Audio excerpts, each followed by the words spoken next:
What's up, guys? You guys are watching another episode of Nail That Tone, a series that's all about helping you guys achieve some of the most legendary guitar tones of all time. In this week's episode, we're talking about the classic Motley Crue record, Girls, Girls, Girls, specifically about the song Girls, Girls, Girls. So there's so many cool stuff to talk about as always, so let's get right into it. As always with the Nail That Tone series, the first thing we're talking about is finger tone. Now for finger tone this week, I wanted to highlight the importance of understanding the way Mick Mars likes to sort of compose his riff, but just looking at some of his live clips, you can see that he oftentimes plays the riffs like slightly differently. He also has an interesting picking style where he oftentimes will kind of use his fingers to pick the riff, or he'll play the riff in a slightly different position, or he'll, on the repeat, say the second time the riff comes around, he'll just kind of change it up a little bit and add a little bit of just a difference that certainly makes the song sound a little bit more unique and kind of makes his own playing style a little bit unique. So that's one thing you want to keep in mind when playing this song and trying to go for a convincing Mick Mars tone or just cover, is that he often does play the riffs slightly differently, so he has his own kind of style to it. So you may want to do that if you're going for something a little bit more authentic. So now we're talking about what gear they use on this particular record. Now the bad thing sort of about this record is that some of the information that I was able to find was a little bit I guess more modern information, because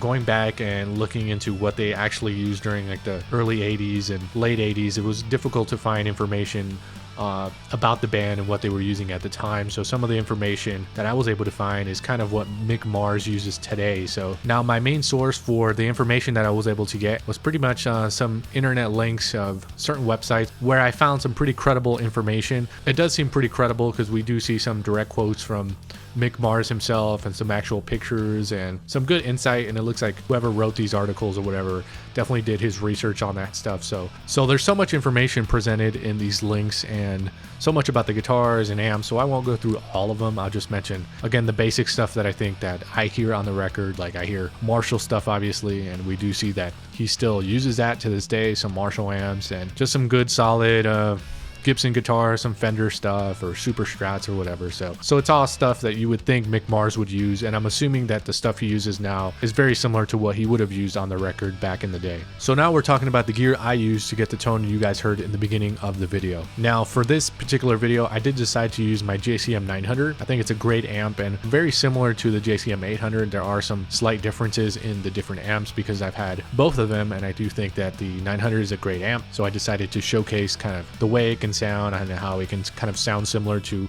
some of those early records that a lot of people love. So I decided to use that amplifier. When it comes to the guitar cabinet, I just used a stock IR from my Axe-FX 3 library. I often use IRs because they do simplify the recording process, and oftentimes when you don't want to fiddle with microphones and spend an hour kind of trying to find the right placement, oftentimes you can just use an IR. So often I do that for just time-saving purposes. So on the guitar side of things, I just used my Ibanez Gem Jr. Nothing special about the guitar, stock pickups, so nothing really special going on there. I did add a little bit of reverb and modulation to the guitar tracks, because if you listen to the isolated tracks, you will hear a little bit of some slight modulation and a little bit of reverb. So I just used a stock reverb and chorus effects in my DAW, which I use Logic. So again, nothing special going on there. I didn't use too much, but I did decide to use a little bit because that is what I hear on the isolated tracks. So now we're talking about what other gear you could use if you're on a budget or you can't afford, some of these expensive tube amps. So again, since we're talking about Mick Mars and we're talking about Motley Crue,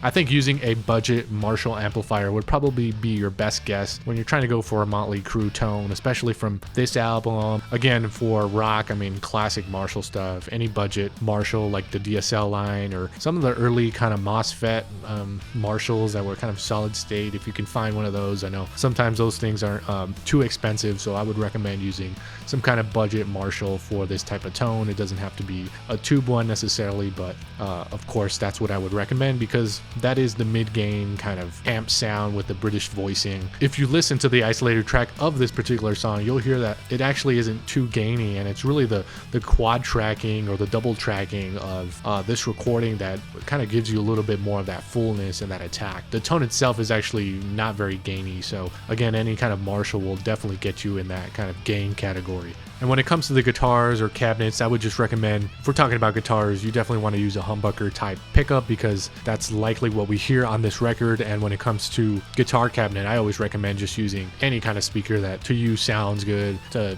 you has a classic sound. So again, there's so many preferences in speakers and that kind of thing. So I don't try to recommend specific speakers. I just try to recommend just use your ears. If you have a cabinet that you think sounds great, I would just go ahead and use that. Anyway, guys, that's pretty much it for this video. If you like this video, learn something cool about this tone, go ahead and leave it a like, comment, and consider subscribing. We try to release videos like these on a weekly basis, so hopefully, guys, we will see you in the next video.